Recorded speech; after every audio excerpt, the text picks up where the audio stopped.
The Office of Naval Research. Innovations for the Future Force.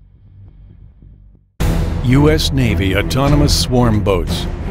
The future is now. With autonomous swarm boats, unmanned Navy vessels can overwhelm an adversary. A first-of-its-kind technology enables swarming capability, which gives our naval warfighters a decisive edge. The U.S. Navy is unleashing a new era in advanced ship protection. A swarm of autonomous boats that will automate ship self-defense and be able to deter, damage, or destroy an enemy threat, giving added protection to sailors and Marines in harm's way.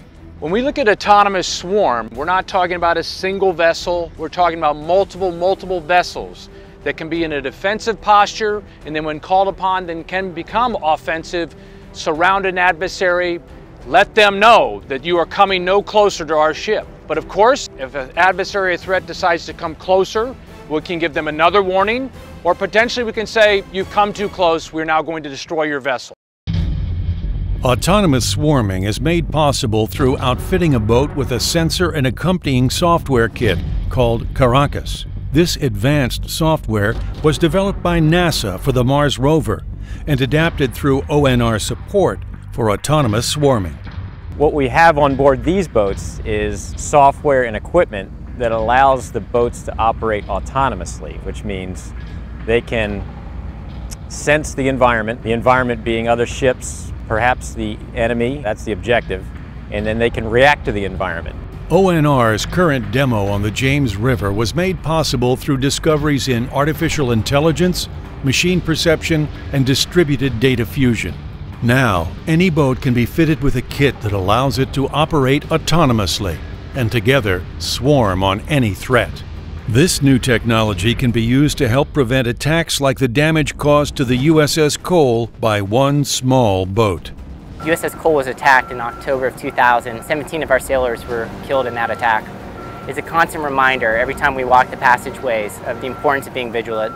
Autonomous swarm boats can be a force multiplier. Something like this technology is very useful where you want to have assets out there that can patrol around you almost like guard dogs, and they can give the CO of that ship the intent of another boat that's coming in. And what's new in this exercise is that we're extending Caracas to 5 small boats so they engage in this multi-boat swarming behavior. From an operational perspective, the swarm is starting where there is a swarm of unmanned autonomous vehicles that are protecting a high-value unit.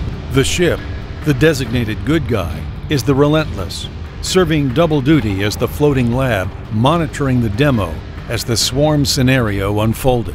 As they get further into a congested environment, a RAD or an adversary approaches, and the swarm will go and surround the adversary and defend the ship, and then come back and continue to protect the ship. Sam Calabrese of Seaward Services Incorporated piloted the designated bad guy. I know if I was the actual target, it'd be pretty intimidating to see 5 boats rushing at you. Autonomous swarm boats and swarming capability give naval commanders options to deter, damage, or destroy hostile vessels. I think the idea of controlling small boats that are not only unmanned, but they're able to have machine perception, they're able to perceive things without a human being in the loop, and then they're able to make decisions, which in this context means planning their route or planning their action. That can be a game changer because that opens up a whole new set of missions that can be done without a human on board that asset. The swarm technique is applicable to multiple vessels in multiple scenarios. Autonomy kits can be packaged for deployment. Modules for artificial intelligence and data fusion can be put into packages and deployed from surface assets anywhere. And the demo of this revolutionary capability has been pulled together by a team of the best in the field. The team included experts in the field of science and technology from ONR, warfare centers, industry, academia, university-affiliated research centers, with support from the U.S. Coast Guard and Operational Navy. When we're going to protect our country and look at the security of our country, and when we're going to operate these new innovative kind of systems. It's truly a team effort. Autonomous swarming extends the defensive and offensive reach of the U.S. Navy. I think it's really the persistence. We can have these machines out there 24/7 patrolling against adversary intrusions into an area where they're not supposed to be. The boats that became autonomous are already in the Navy inventory, on board the Navy's surface combatants, destroyers, and cruisers. You don't have to go out and purchase a new vessel. You take any of these vessels out here that the Navy already has, we unman them, we put the system on it, you put the eyes and ears, depending on what kind of mission you want to do, on the vessel, and then let it go do its mission. And this allows the sailors to remain back aboard the cruiser or destroyer, or perhaps it's a carrier, to be able to go through their normal watch rotations and to allow the boats to operate out there and be monitored by the sailors.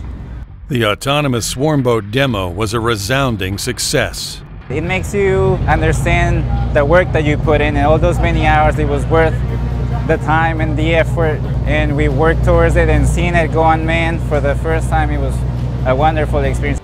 Bringing these autonomous systems that sailors can control and sailors can provide the kind of capability we need, we will always keep our ships safe, our sailors safe. We'll keep those ports and those seaways open for commerce and protect our country. For more information, please contact the Office of Naval Research.